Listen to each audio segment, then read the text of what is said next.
Good morning students. Welcome in business studies class.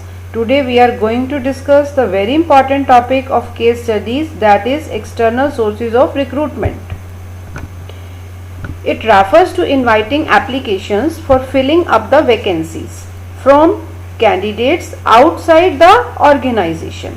An enterprise has to tap external sources for various positions because all the vacancies cannot be filled through internal recruitment.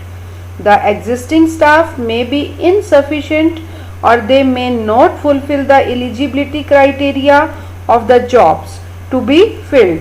External recruitment provides wide choice and brings new blood in the organization. The commonly used external sources of recruitment are discussed here. First one is direct recruitment.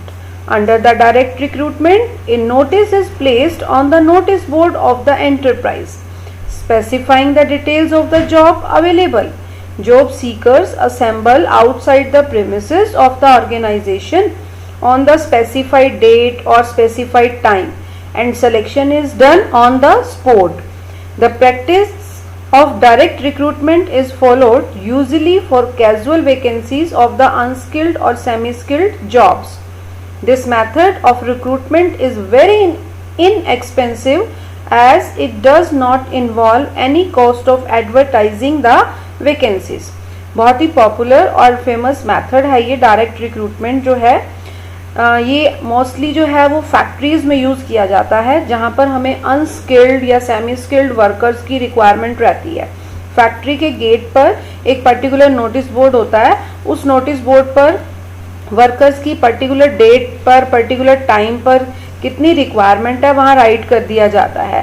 Factory का जो gate keeper होता है वो उस notice board पर लिखे instructions को read कर देता है, वहाँ जो अनस्किल्ड या सेमी स्किल्ड लेबर आती है उससे डिस्कस करता है वो, और ऑन द स्पॉट जो प्रोडक्शन मैनेजर होता है या जो सुपरवाइजर होता है वहीं से वो लेबर का सिलेक्शन कर लेते हैं। ये इस जो सोर्स में ऑर्गेनाइजेशन की कुछ भी मनी जो है वो स्पेंड नहीं होती है, क्योंकि फैक्ट्री के नोटिस बोर्ड पर हम ये डिस्प्ले कर देते हैं कि एक पर्टिकुलर डेट को हमें कितने वर्कर्स की रिक्वायरमेंट है, और सुपरवाइजर वहीं गेट पर खड़ा होकर ही अपने वर्कर्स को सेलेक्ट कर लेता है।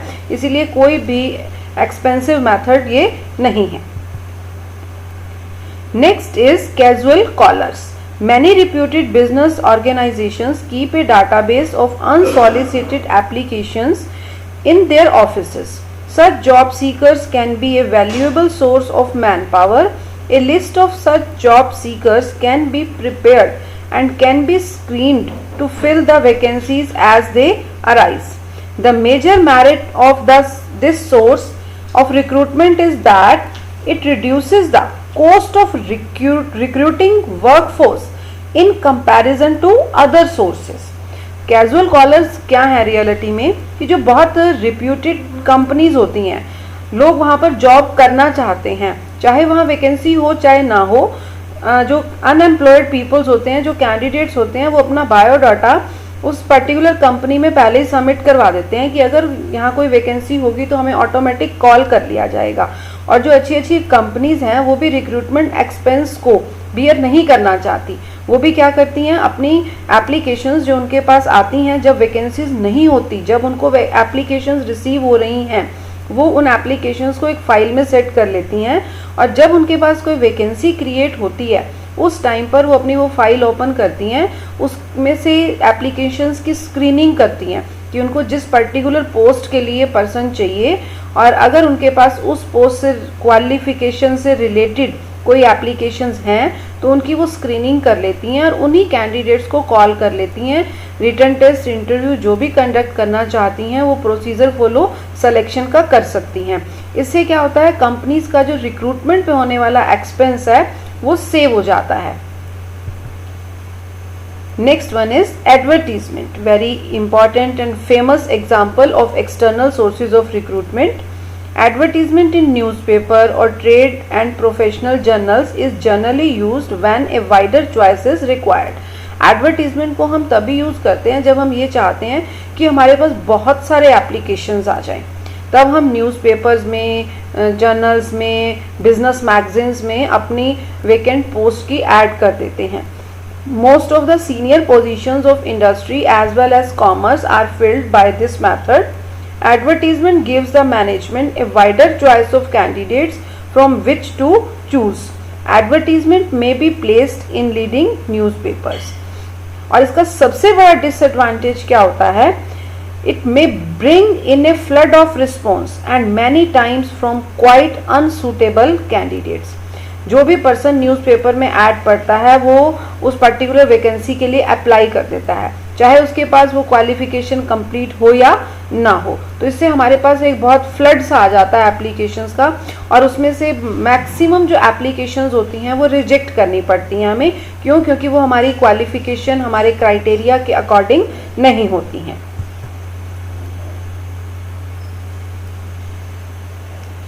Next one is employment exchange.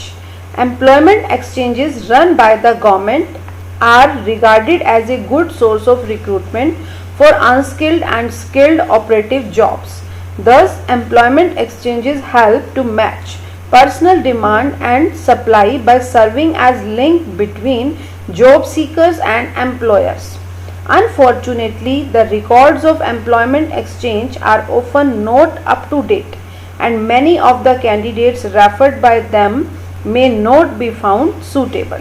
Employment exchange को कौन चला रहा है? गवर्नमेंट चला रही है. गवर्नमेंट के एस्टैब्लिश इंस्टीट्यूशंस हैं वो. वहाँ पर प्रॉपर जो स्टाफ है उसका काम क्या है?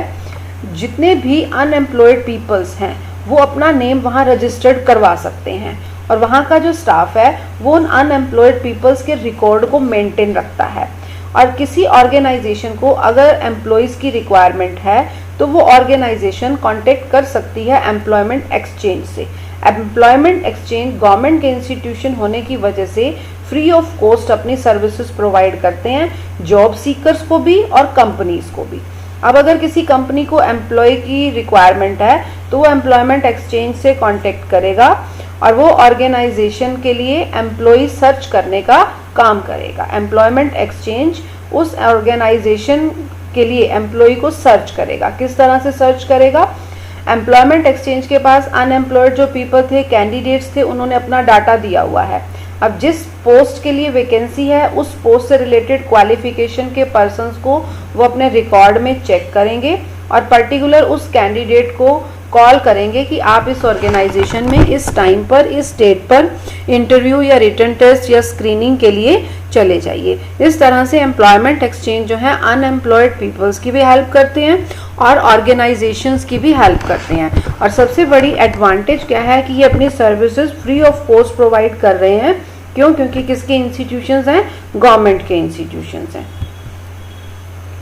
Next one is placement agencies and management consultants. Placement agencies provide a nationwide service in matching personnel demand and supply.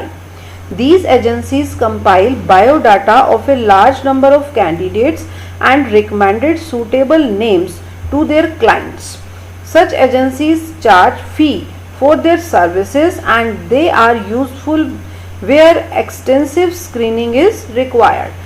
अभी जैसे हमने एम्प्लॉयमेंट एक्सचेंज डिस्कस किया, वहाँ हमने ये डिस्कस किया कि फ्री ऑफ कॉस्ट अपनी सर्विसेज प्रोवाइड करते हैं बोथ पार्टीज़ को, जॉब सीकर्स को भी और कंपनीज को भी. लेकिन यहाँ पर प्लेसमेंट एजेंसीज जो हैं काम ये भी वही कर रही हैं जो एम्प्लॉयमेंट एक्सचेंज कर रही हैं. ये जो हैं फ़ी चार्ज कर रही हैं. Employment exchange free of cost services provide करते हैं, लेकिन प्लेसमेंट एजेंसीज और मैनेजमेंट कंसल्टेंट्स जो हैं दोनों पार्टी से फ़ी चार्ज करते हैं. प्लेसमेंट एजेंसीज अनएम्प्लॉयड कैंडिडेट्स का बायोडाटा अपने पास रखती हैं, उनके लिए जॉब सर्च करती हैं और उनको पर्टिकुलर जॉब्स के लिए इंटरव्यू दिलवाना, उनकी सैलरीज की सेटिंग्स करवाना, सब काम में वो इनकी हेल्प करती हैं कैंडिडेट्स की. लेकिन इसके बदले में वो कैंडिडेट से भी फ़ी चार्ज करती हैं और सम टाइम्स वो अपने क्लाइंट्स मीन्स कंपनीज से भी फ़ी चार्ज करती हैं. अगर कंपनीज को एम्प्लॉयज़ की रिक्वायरमेंट है और वो किसी प्लेसमेंट एजेंसी से एम्प्लॉयज़ को हायर करते हैं तो कंपनीज को भी कुछ कमीशन प्लेसमेंट एजेंसीज को पे करना पड़ता है. And management consultancy firms helps the organizations to recruit technical, professional and managerial personals. अगर आपको टॉप लेवल और मिडिल लेवल के एम्प्लॉयज़ की रिक्वायरमेंट है तो आपकी हेल्प कौन करेगा? मैनेजमेंट कंसल्टेंसी फर्म्स करेंगी। They specialize in middle level and top level executive placements.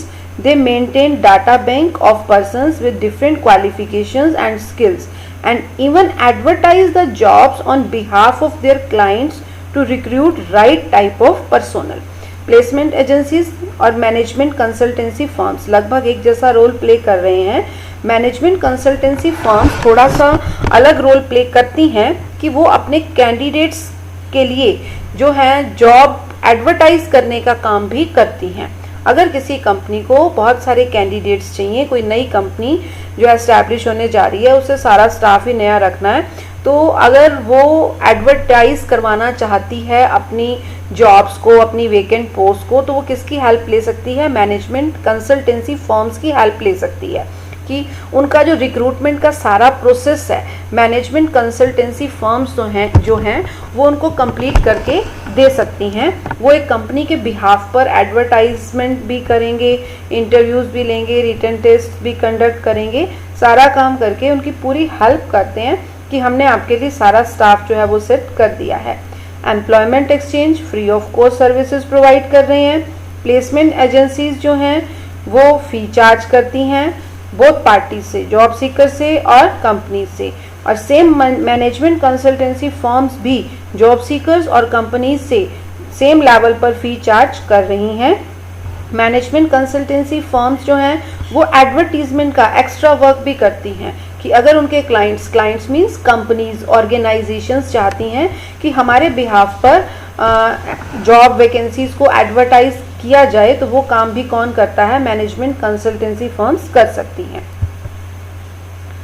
Next is campus recruitment, very important point. Colleges and institutes of management and technology have become a popular source of recruitment for technical, professional and managerial jobs. Many big organizations maintain a close relation with the universities, vocational schools and management institutes to recruit qualified personnel for various jobs. Recruitment from educational institution is a well-established practice of business. This is referred to as campus recruitment. अब campus recruitment reality में क्या है? बहुत बड़ी बड़ी universities, college campus में companies आती हैं और वहाँ पर वो स्टूडेंट्स जो फाइनल ईयर के स्टूडेंट्स होते हैं, जिनका लास्ट ईयर होता है उस एजुकेशनल इंस्टीट्यूशन का, उस फाइनल ईयर के स्टूडेंट्स का वो इंटरव्यू लेती हैं, रिटन टेस्ट लेती हैं, ग्रुप डिस्कशंस होते हैं। उसके बाद वहाँ पर वो कुछ कैंडिडेट्स को सेलेक्ट करती हैं और अपनी कंपनी में जॉब के लिए उनको ऑफ़र लेटर्स प्रोवाइड करती हैं कि हम चाहते हैं कि आप हमारी कंपनीज में जॉब कीजिए। और ये बहुत ही इम्पॉर्टेंट प्रैक्टिस है करंट जो डेज हैं इनकी, कि सभी यंग ब्लड की एंट्री हो जाती है इस सोर्स ऑफ रिक्रूटमेंट की हेल्प से ऑर्गेनाइजेशन में, क्योंकि जो यंग ब्लड है उसके पास न्यू आइडियाज़ हैं, न्यू मेथड्स हैं, न्यू टेक्निक है, फ्रेश माइंड है। ठीक है, तो इस रिक्रूटमेंट मेथड की हेल्प से ही हम अपनी ऑर्गेनाइजेशन में यंग ब्लड की एंट्री कर सकते हैं। यूनिवर्सिटीज़, कॉलेज कैंपस में जब कंपनीज जाती हैं तो वो बहुत अच्छे अच्छे कैंडिडेट्स को वहाँ सर्च करती हैं, जो कैंडिडेट्स उनको मैक्सिमम आउटपुट दे सकते हैं, ऐसे कैंडिडेट्स को सर्च करना ही उनका टारगेट रहता है। Next is recommendations of employees. Applicants introduced by present employees or their friends or relatives may prove to be a good source of recruitment. Such applicants are likely to be good employees because their background is sufficiently known. A type of preliminary screening takes place because the present employees know both the company and the candidates and they would try to satisfy both. बहुत ही important और cheapest source है, कोई इसमें money spend नहीं हो रही है। जो एम्प्लॉय ऑलरेडी हमारी ऑर्गेनाइजेशन में काम कर रहे हैं वही रिकमेंड कर देते हैं दूसरे एम्प्लॉयज़ को, मतलब ढूंढ कर ले आते हैं कि ये हमारा रिलेटिव है, ये हमारा फ्रेंड है, ये हमारा नोन पर्सन है, आप इसे अपॉइंट कर लीजिए अपनी ऑर्गेनाइजेशन में। अब जो एग्जिस्टिंग एम्प्लॉय है, ओल्ड एम्प्लॉय है, वो मीडिएटर का रोल प्ले कर रहा है क्योंकि वो जो नया एम्प्लॉय ढूंढ के ला रहा है उसको भी सेटिस्फाइड करता है कंपनी के रूल रेगुलेशन से, कंपनी के एटमॉस्फेयर के बारे में, कंपनी के सैलरीज, पर्क्स और प्रिविलेजेस जो भी वहाँ पर अवेलेबल है सबके बारे में वो उस पर्सन को सेटिस्फाइड कर देता है, और कंपनी को भी सेटिस्फाइड कर देता है कि उस पर्सन में क्या क्वालिटीज़ हैं, वो किस तरह से हमें अपनी आउटपुट दे सकता है। तो यहाँ पर जो एग्जिस्टिंग एम्प्लॉई है वो मीडिएटर का रोल प्ले करता है और दोनों पार्टीज़ को सेटिस्फाइड करता है। और सबसे बड़ा एडवांटेज इस सोर्स ऑफ रिक्रूटमेंट का ये रहता है कि यहाँ पर कोई भी मनी एम्प्लॉय को अपॉइंट करने में स्पेंड नहीं हो रही है। Next is labour contractors. Labor contractors maintain close contacts with laborers and they can provide the required number of unskilled workers at short notice. Workers are required through labor contractors who are themselves employees of the organization.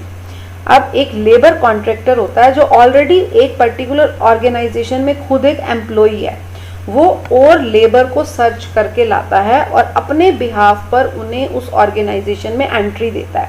लेकिन इस labour contractors का जो हमारा ये source of recruitment है इसका एक बहुत बड़ा डिसएडवांटेज है। वो क्या है? The disadvantage of this system are that if the contractor himself decide to leave the organisation all the workers employed through him will follow suit.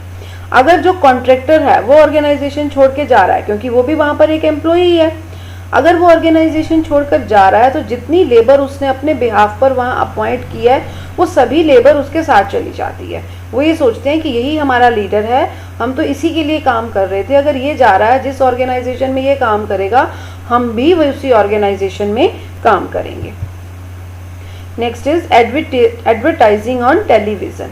The practice of telecasting of vacant posts over television is gaining importance these days. The detailed requirement of the job and the qualities required to do it are publicized along with the profile of the organization where vacancies exist. जितनी भी हमें vacant post हैं हमारे पास उन सब से related हम पूरी डिटेल जो है टीवी के ऊपर जो हम एडवर्टीजमेंट दे रहे हैं डिफरेंट चैनल्स के ऊपर वहाँ पर हम पूरी डिटेल शो करते हैं और जितने भी इंटरेस्टेड पीपल्स होते हैं वो हमारे ऑर्गेनाइजेशन में वेकेंट पोस्ट के लिए अप्लाई कर देते हैं। Next is web publishing. Internet is becoming a common source of recruitment these days. There are certain websites specifically designed and dedicated for the purpose of providing information about both the parties, job seekers and companies. Internet जो है वो एक common source हो गया job को search करने का।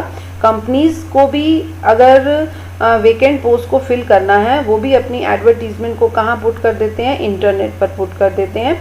और एम्प्लॉयज़ जो अनएम्प्लॉयड पीपल्स हैं, जो कैंडिडेट्स हैं, उनको भी अगर जॉब सर्च करनी है वो भी कहाँ सर्च करते हैं? उसे इंटरनेट पर सर्च करते हैं। पर्टिकुलर वेबसाइट्स बना दी गई हैं, उन वेबसाइट्स पर ऑर्गेनाइजेशंस अपनी वैकेंसी से रिलेटेड इंफॉर्मेशन पुट कर देती हैं और कैंडिडेट्स जो हैं वहाँ सर्च करते हैं, जिसे कोई सूटेबल अपॉर्चुनिटी नज़र आती है वो उस अपॉर्चुनिटी के लिए अप्लाई कर देता है। The common websites such as www.naukri.com, www.jobstreet.com etc. are very commonly visited both by the prospective employees and the organizations searching for suitable people. Now come to the advantages and disadvantages of external sources of recruitment. Let's start with merits. First one is qualified personnel. जब हम अपने organisation से बाहर अपने employees को search करते हैं तो हमें बहुत सारे क्वालिफाइड पर्सन्स मिल जाते हैं जिनमें से हम बेस्ट क्वालिफाइड पर्सन को सेलेक्ट कर लेते हैं। Wider choice. अब एक्सटर्नल एनवायरनमेंट में जब हम जा रहे हैं, इंटरनल एनवायरनमेंट से मूव कर रहे हैं, तो हमारे पास बहुत सारे कैंडिडेट्स होते हैं आउटसाइड एनवायरनमेंट में। इंटरनल एनवायरनमेंट में तो वही कैंडिडेट्स हैं जो ऑलरेडी हमारे ऑर्गेनाइजेशन में काम कर रहे हैं, लेकिन एक्सटर्नल में अनलिमिटेड कैंडिडेट्स हैं आपके पास। वहाँ आपके पास वैकेंसीज को फिल करने के लिए जो एप्लीकेशंस आते हैं वो फ्लड की फॉर्म में आ जाते हैं, तो इसीलिए आपके पास वाइडर चॉइस होता है। Next is fresh talent. जैसे कि कैंपस रिक्रूटमेंट में मैंने आपसे बात की कि वहाँ से हमें फ्रेश ब्लड, यंग ब्लड जो है अपनी ऑर्गेनाइजेशन में एंट्री करने के लिए मिल जाता है, जिनके पास बहुत अच्छी अच्छी टेक्निक्स होती हैं, मॉडर्न मेथड्स ऑफ टेक्नोलॉजी को वो यूज़ करते हैं। Last merit is competitive spirit. अब जब जो इंटरनल ऑर्गेनाइज सोर्स से जो हमारे पास एम्प्लॉयज़ हैं, यानी कि जो एम्प्लॉयज़ ऑलरेडी ऑर्गेनाइजेशन में काम कर रहे हैं, जब उनके सामने मॉडर्न टेक्निक्स को यूज़ करते हुए फ्रेश टैलेंट जो है हम एंट्री देते हैं उन पर्सन्स को, तो जो एग्जिस्टिंग एम्प्लॉयज़ हैं वो भी मोटिवेट होते हैं कि हमें भी इन मेथड्स को यूज़ करते हुए काम करना चाहिए, जिससे हमारी आउटपुट, एफिशिएंसी, इफेक्टिवनेस क्या हो सकती है, इंक्रीज हो सकती है। तो जो हमारे एग्जिस्टिंग एम्प्लॉयज़ होते हैं वो भी, कुछ एम्प्लॉयज़ अगर एक्सटर्नल सोर्सेज से अपॉइंट कर लिए जाएं तो वो भी मोटिवेट हो जाते हैं, वो भी बहुत अच्छा काम करने लगते हैं, उनमें कंपटीशन स्पिरिट जो है वो क्रिएट हो जाता है कि ये अच्छा काम कर रहे हैं, ये मॉडर्न मेथड्स को यूज़ कर रहे हैं तो हम भी कर सकते हैं। These are the merits of the external sources of recruitment. Now come to the demerits. Dissatisfaction among existing staff. जो ऑलरेडी एग्जिस्टिंग एम्प्लॉयज़ हैं उनमें डिससेटिस्फेक्शन रहता है, क्योंकि उन्हें ये लगता है कि हमारी प्रमोशन नहीं होगी, हम जिस पोस्ट पे पर्टिकुलर लेवल पे काम कर रहे हैं हम उसी लेवल पे ही काम करेंगे, क्योंकि ऑर्गेनाइजेशन में ये पॉलिसी है कि वो एक्सटर्नल सोर्सेज ऑफ रिक्रूटमेंट को यूज़ करती है। जो भी हायर लेवल के ऊपर वैकेंसी क्रिएट होती है तो वहाँ पर बाहर से एम्प्लॉयज़ लाकर पुट किए जाते हैं, इंटरनल एम्प्लॉयज़ की प्रमोशन नहीं की जाती, तो इसीलिए वो डिससेटिस्फाइड रहते हैं, अपने आप को इम्प्रूव करने की कोशिश भी वो नहीं करते। लेंथी प्रोसेस है। एक्सटर्नल रिक्रूटमेंट से हमें अगर एम्प्लॉयज़ को अपॉइंट करना है तो एडवर्टीज़ करो, इंटरव्यू लो, रिटर्न टेस्ट लो, उस एम्प्लॉय को ट्रेनिंग दो, बहुत लंबा प्रोसेस हो जाता है, और जितना प्रोसेस लेंथी होता है उतना ही उसकी कॉस्ट क्या हो जाती है, इंक्रीज हो जाती है, वो कॉस्टली भी बन जाता है। और कई बार हम अननोन पीपल्स को सेलेक्ट कर रहे हैं, उनके बैकग्राउंड के बारे में हमें नहीं पता होता, तो हम कई बार रॉन्ग सिलेक्शन भी कर लेते हैं, तो इसीलिए चांसेस जो हैं रॉन्ग सिलेक्शन के ज़्यादा हो जाते हैं, क्योंकि जिस पर्सन को आप अपॉइंट करने जा रहे हो अपने ऑर्गेनाइजेशन के लिए, हो सकता है कि उसकी वन टाइम परफॉर्मेंस बहुत अच्छी हो और डेली की जो उसकी परफॉर्मेंस है वो बहुत अच्छी ना हो, तो इसीलिए हमारे चांसेस ज़्यादा हो जाते हैं कि कई बार हम रॉन्ग पर्सन को भी सेलेक्ट कर लेते हैं। Last point is increase in labour turnover. जब एम्प्लॉयज़ को ये लगता है कि यहाँ पर हमें प्रमोशन नहीं मिलेगी, यहाँ हमारे कैरियर की जो ग्रोथ नहीं होगी, डेवलपमेंट नहीं होगा हमारा, क्यों? क्योंकि यहाँ पर हायर पोस्ट को फिल करने के लिए, हायर चाहे लोअर, जिस भी पोस्ट को वैकेंट होती है, जो भी पोस्ट उसे फिल करना है तो एक्सटर्नल सोर्सेज को हम यूज़ करते हैं, तो उस बेस के ऊपर हमारी ग्रोथ नहीं होगी। ऑर्गेनाइजेशन ऑलवेज एक्सटर्नल सोर्सेज को यूज़ कर रही है, तो वो एम्प्लॉयज़ ऑर्गेनाइजेशन को छोड़ने का मन बना लेते हैं, और जैसे ही उन्हें कोई अच्छी अपॉर्चुनिटी मिलती है वो फटाफट अच्छी अपॉर्चुनिटी की तरफ मूव कर जाते हैं और उस ऑर्गेनाइजेशन को छोड़ देते हैं, जिससे क्या होता है कि हमारे जो पुराने एक्सपीरियंस हैंड एम्प्लॉयज़ होते हैं वो हमारी ऑर्गेनाइजेशन से चले जाते हैं, जिसका बहुत बड़ा लॉस हमारी ऑर्गेनाइजेशन को बियर करना पड़ता है। That's all about the merits and demerits of the external sources of recruitment. Thanks for watching this video.